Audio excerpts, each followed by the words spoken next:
দেখুন, আজকে আমাদের বাহাদুরপুর অঞ্চলের নবনির্বাচিত সিদ্দিকা খাতুন, বাহাদুরপুরে আমাদের 16 জন মেম্বার নিয়ে প্রধান গঠিত হয়েছিল।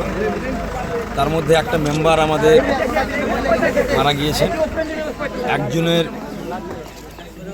ওবিসি সার্টিফিকেট জাল হওয়ার কারণে প্রধান পদ থেকে অপসারিত করা হয়েছে।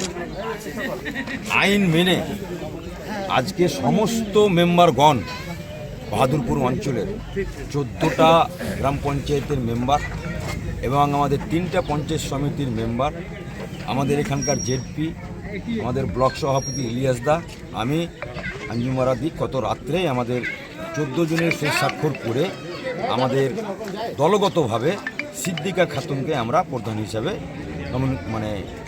গ্রহণ করেছি। তার ফল আমরা 14 ভোট দিয়েছে। এটা আমাদের তৃণমূল কংগ্রেসের পক্ষে শুভ লক্ষণ যে আমরা যেই করি না কেন, যখন আমরা বিপদে আপদে বা দল গঠন করার ব্যাপার থাকবে, সব আমরা ঐক্যবদ্ধ আছি। এটাই তৃণমূল কংগ্রেস। ঠিক আছে।